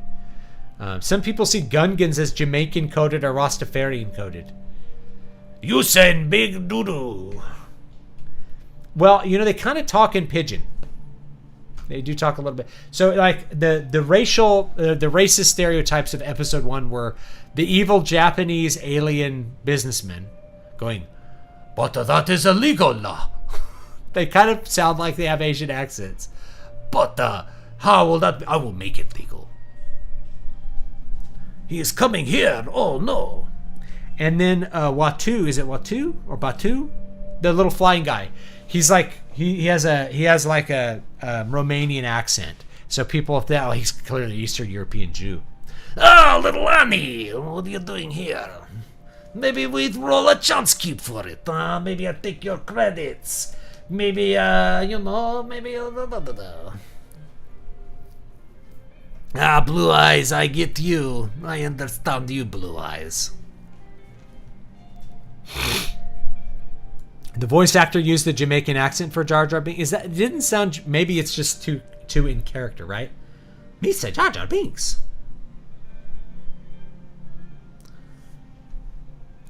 Some people say Watu as Jewish coded or as Arab coded. That's what I thought too. People said that because he's like, oh, I'm a greedy man with slaves. I take my slaves and I just throw them onto the griddle and cook them like pancakes. And then we eat the slaves. Do you want slaves? Do you want this slave, Anakin? I'm not cooking him because he's good at racing. He's good at racing. And we throw the chance cube. What do you think? You're some kind of Jedi? I'm a Jew. You can't. That doesn't work on me. You got a Goyish cup. Is it Watto? I thought it was Watu. Is it Watto? I'm forgetting the name.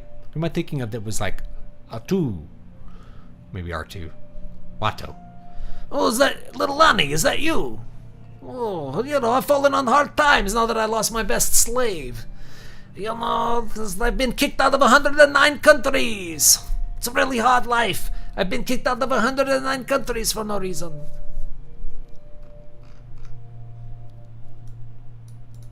So yeah, I could see why people thought that, because he does seem like he's like a Shylock character. Shylock being at this point an offensive Jewish stereotype, right? So I could totally see people that way, and they thought the aliens were like Japanese businessmen, and the Gungans were all. If you saw that as Jamaican, I don't know. That's pretty far out for me. Jamaica's about to get hit by a hurricane, I think. Pray for Jamaica. I'm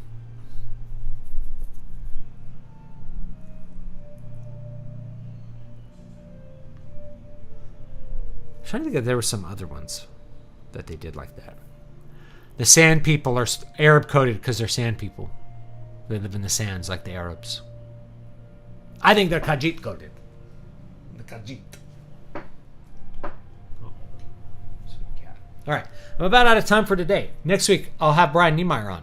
It's going to be a lot of fun. New Pub Talk.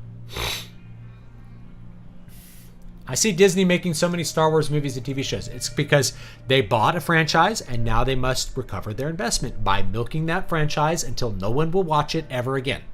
At which point, they will reboot it.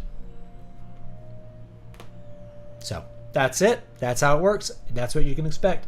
They will continue making as many Star Wars whatevers as they can financially justify until no one watches them anymore, until it's dead. And it will take a long time to die because people have a religious attachment to Star Wars, especially my generation. But eventually it will. Eventually it'll be dead. and then they'll reboot it. Have you ever heard or read of "Spare Us Your Pity" alien quotes?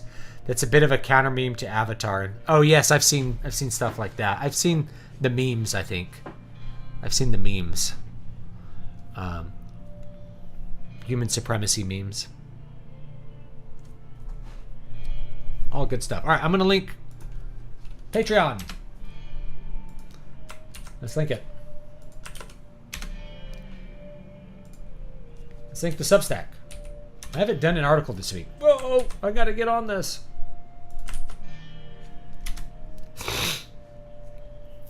And Ko-Fi. I can link Subscribestar too. Sometimes people want to give money on Subscribestar.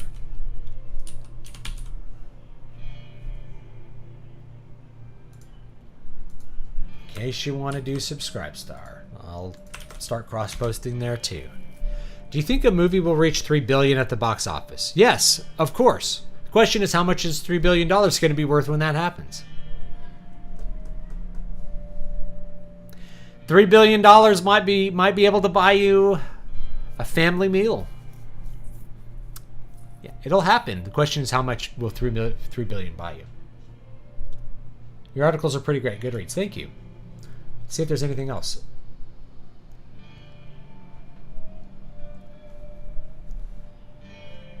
Let's link the No Talkie Talkie channel, the music only channel.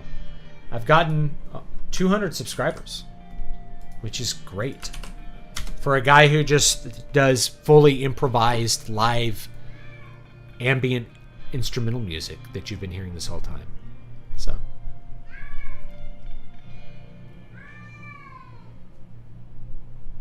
all right, that's about it for today. Love you all. See you all next time. Next week is Brian Niemeyer. We're going to talk about all kinds of stuff. Fantasy, patronage, probably a lot about fantasy. He's got a new fantasy book coming out called The Burned Book, which is a part of a prequel series to his other series. So you'll be able to check that out. One of his other series. I think it's the prequel to... Which one's it the prequel to? I'll have to ask him. All right. That's it, folks. Have a great one, and I'll see you all next time.